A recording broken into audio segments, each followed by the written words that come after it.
Assalamualaikum warahmatullahi wabarakatuh.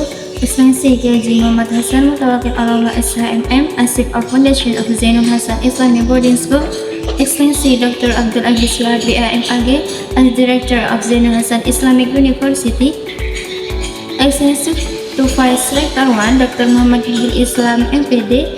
Excellency to Vice Rector 2 Ms. Endatri Wisudani Nisi MPD. Excellency to Vice Rector 3 Mr. Abu Yazid Adnan Kutni MHI. Excellency to Ms. Wahyu Lestari MPD as the Dean of the General Education Faculty. Excellency to Mr. Beni Hamdani MPD as the Head of the English Department Study Program. And Excellency to Mr. Zainuddin MPD as the Lecturer of Islamic Studies. And respectable to the audience whom I love. And first of all, let's pray and thanks unto our God Allah Subhanahu wa Ta'ala, who has been giving us mercies and blessing so we can carry out our daily activities. And secondly, may salawat and salam always be given to our Prophet Muhammad Sallallahu Alaihi Wasallam, who has guided us from the darkness to the brightness, from stupidity to the cleverness, from Jahiliyyah era to the Islamic era. Okay, I will explain about normative and historical Islam. Understanding normative Islam. Islamic studies with a normative style is an approach that departs from texts that have been written in the Holy Book, and to some extent it is literalist, textualist, or scriptural. This normative Islamic style is accused by historical Islamic partners as an understanding of Islam that tends to obscure texts that have been written without trying to understand first what really is behind the various existing religious texts. Islamic with a normative pattern is of course very useful in order to maintain the purity of Islamic teaching as contained in the Quran and the Sunnah, as well as in order to build a strong belief that the teaching of Islam contained in the revelation of the Quran are high, and there is nothing more than it. The second, historical Islam. Historical Islam adheres to the Quran and the Sunnah as well as various other sorts of Islamic teaching, but at the same time he also appreciated the historical and cultural heritage of Islam in the past to be used further to understand religious teaching.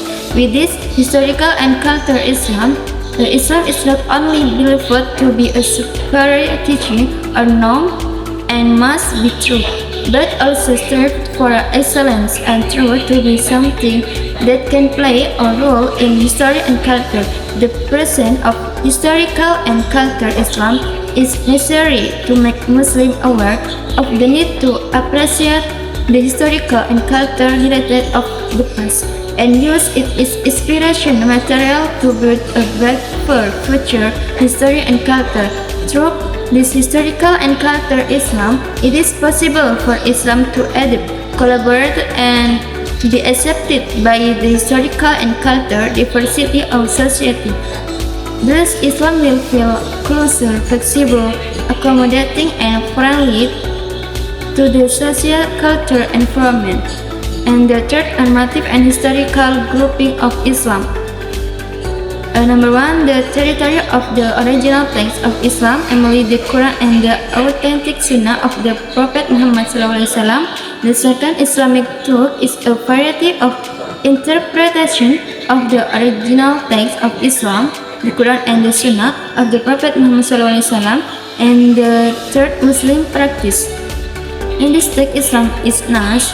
This is accordance with the opinion of a number of scholars can be grouped into two, namely, and the first Nas principle or normative universal, and the second Nas practical temporal. Nas the first group of Nas principle or normative universal are principle that is their application has been partially formatted in the form of practicalness in the time of revelation when the prophet was alive.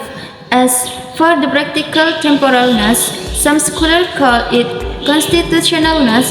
It is the knowledge that comes down to answer directly to the problems faced by Arab Muslim society during revelation. In this group also Islam can become a social phenomena or applicative Islam or a practical Islam.